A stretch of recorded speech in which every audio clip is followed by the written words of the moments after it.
All right, so we're diving into a pretty intriguing mystery today, one that's been kind of swirling around spiritual circles for years. Yeah, it's a question that just keeps coming up. Did Robert Adams actually meet Ramana Maharshi? Right. And I think it's really interesting that we're looking at this now because there's a lot of material out there, and sometimes it's tough to sift through and figure out what's what. Absolutely. And I think that's what we're hoping to do today, give people the tools to kind of look at it themselves and come to their own conclusions. Exactly. It's not about giving like a definitive answer, I think, Right. but more about equipping everyone to kind of go on that journey of discovery themselves. Totally. So for those who might not be as familiar with this whole story, can we just take a step back and, give a little bit of context? Who is Robert Adams and why is this alleged meeting with Ramana Maharshi such a big deal? Okay, so Robert Adams was an American spiritual teacher who became pretty well known in the latter half of the 20th century. And he's particularly known for his teachings on Advaita Vedanta. Okay. Now, Ramana Maharshi was a highly revered Indian sage and, really considered a giant in the world of Advaita. Right, like a foundational figure for a lot of people. Exactly. So if Adams did actually meet him as a young man, it would add, a lot of weight to his own lineage and authority as a teacher. I see. So it's about that kind of direct transmission of knowledge and the lineage that comes with it. Exactly. It lends a certain credibility. Right, like having that connection to a figure like Ramana Maharshi, you can see why that would be significant. Absolutely. So let's get into the specifics then.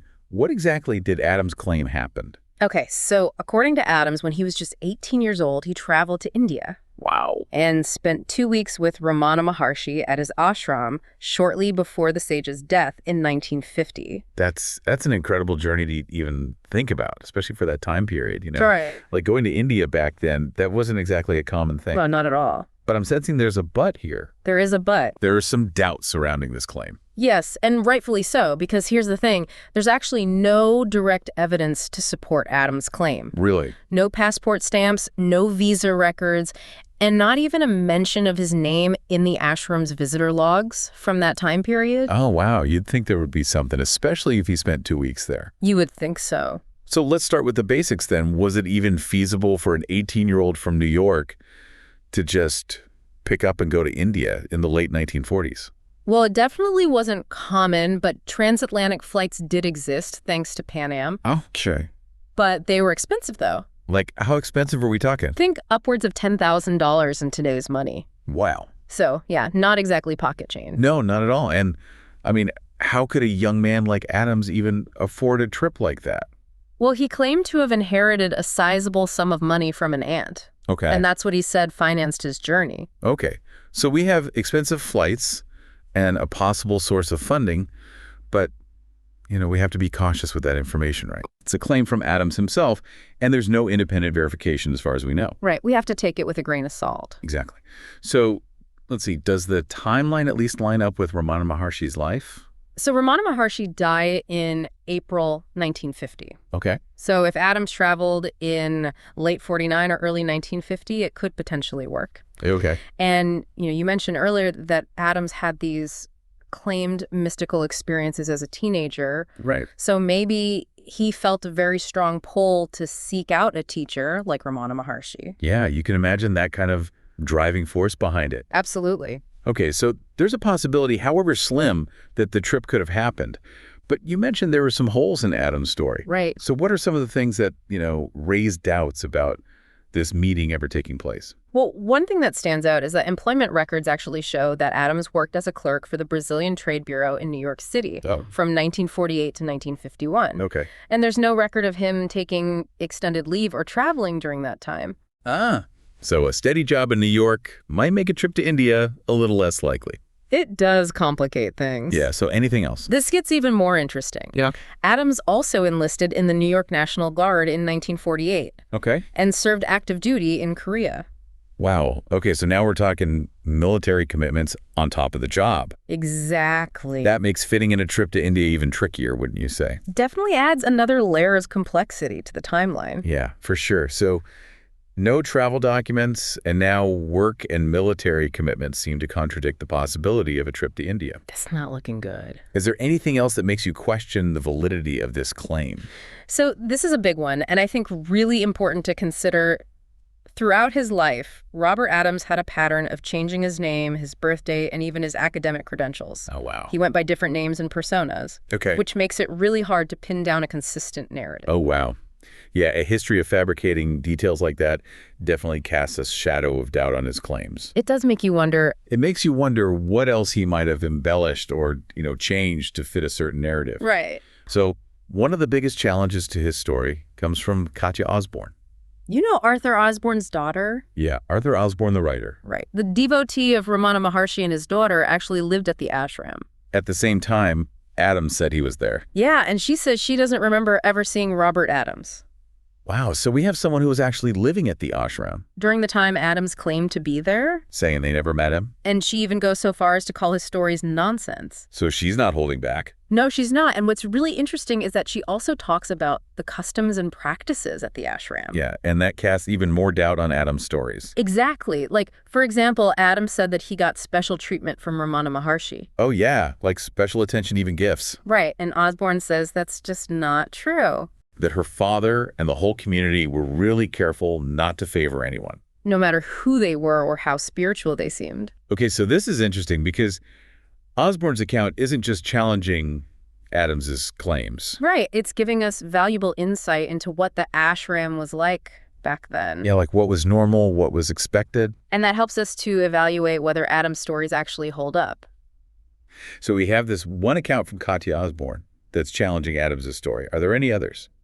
Yeah, there's another perspective that makes us seriously doubt Adams was ever in India. And this comes from... Stephen Strauss. Oh. Okay. And he was actually close to Adams in the 80s. Yeah, so now we have someone who knew Adams personally who's also questioning his story. This is getting interesting. Yeah. So what can you tell us about their relationship? Well, Strauss met Adams in '86. Okay. They both loved Ramana Maharshi's teachings, and they formed a study group. Oh, wow. So they were spending a lot of time together. Yeah, and they even lived in the same apartment building for a while. So they were pretty close. What made Strauss start to question Adams' stories then? At first, Strauss was impressed by Adams. You know, he said he'd met Ramana Maharshi and all these other important Indian spiritual figures. Yeah, that would be pretty impressive. But over time, Strauss started to notice things that didn't add up. Like what kind of things? Well, for example, Adams said that his wife, Nicole, financed his trip to India. Oh, yeah, like she was some rich heiress. Yeah, from the Cayman Islands. A classic story. But the thing is, Strauss saw that Adams and his family were really struggling financially.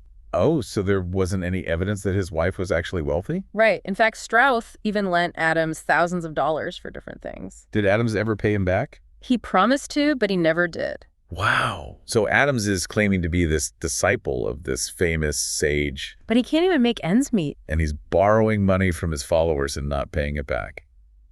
Yeah, it's not a good look. Not at all. And you said there's more about these money problems.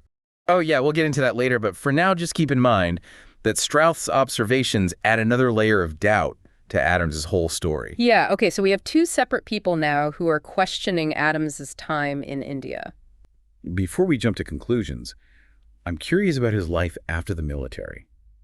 How did he go from a clerk and soldier to becoming this well-known spiritual teacher? Right, that is an interesting question. Well, seems like after his military service, he got married. Okay. And they moved around a lot. Okay. He kind of reinvented himself frequently, adopted different names. Really? And even claimed titles like Dr. J. Robert Spiegel without any real evidence to back it up. Interesting. So a bit of a chameleon, changing his identity and interests as he went along. But how did he eventually land in the realm of spiritual teaching? It looks like by the 1990s, he had settled in Sedona, Arizona. Okay. You know, a place known for its New Age and spiritual communities. Right. And that's where he really started to establish himself as a teacher, focusing on Advaita Vedanta.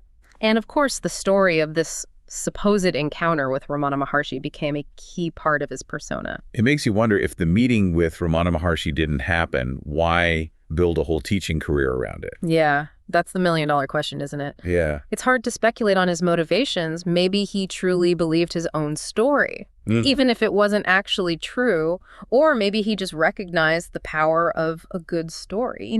A personal connection to a figure like Ramana Maharshi would definitely attract attention and followers. Yeah. I mean, it's a compelling narrative, right? Absolutely. Especially in the world of spiritual seeking. For sure. Do you think people were drawn to Adams's teachings solely because of this alleged meeting with Ramana Maharshi? I mean, it's hard to say for certain, but I'm sure it played a role for some. Having that direct link to a spiritual giant like Ramana Maharshi would naturally lend credibility and intrigue. Right. But, we also have to acknowledge that a lot of people found genuine value in Adams's teachings regardless of his backstory. Like his teachings on Advaita Vedanta, they resonated with a lot of people, and those teachings stand on their own. Okay. Separate from the controversy surrounding his past. So how should we approach this situation? On the one hand, we have these inconsistencies and the lack of proof regarding the India trip. And on the other hand, we have these teachings that continue to impact people's lives. It is tricky. There's no easy answer. I think it comes down to individual discernment. We can appreciate the teachings while also acknowledging the questions about their source. Okay. It's about being critical thinkers and, engaging with this information in a nuanced way. When I first heard about this whole Robert Adams controversy, I have to admit I was a bit shocked. Really? I'd always heard his name associated with Ramana Maharshi, and I just assumed the meeting had happened. Right. It makes me wonder how many other stories we just accept without really questioning their validity. That's such a great point. It really highlights the importance of questioning our assumptions and not just taking things at face value. Especially in a world that's so full of information, it's easy to just go along with what we hear. Right. We have to be more discerning about what we choose to believe. Absolutely. So what do you think is the main takeaway for our listeners when it comes to Robert Adams and this whole debate about his past? Well, I think it's crucial to remember that this is about more than just one man and his claims. It really sparks a larger conversation about the nature of belief, the power of storytelling, and the importance of critical thinking. For me, the key takeaway is that we shouldn't shy away from asking tough questions, even when it comes to topics as sensitive as spirituality. Absolutely. We can still appreciate the teachings while also acknowledging the uncertainties surrounding the teacher. Right. It's about finding that balance between open-mindedness and discernment. But I have to ask, with all these inconsistencies, do you think there's any chance we'll ever know for sure whether Robert Adams actually met Ramana Maharshi? It's hard to say. I mean, there's always a possibility that new evidence could come to light. Okay. Maybe some more thorough research into Adams's employment records or even his financial history regarding that inheritance that could shed some new light on things. What about records from the ashram itself? Yeah. Could there be more to uncover there? It's possible sometimes old records resurface or, personal accounts from people who were there at the time come to light. Okay. So, yeah, it's not impossible. So you're saying there's still hope for those who want a definitive answer? There's always hope. So to our listeners out there, we encourage you to keep exploring, keep questioning, keep seeking your own truth. And who knows, maybe one day the full story of Robert Adams will finally be revealed. I think that's a great note to end on. The mystery remains, but the exploration continues. So thanks for joining me on this deep dive. It's been a fascinating conversation. It really has. Thanks for having me.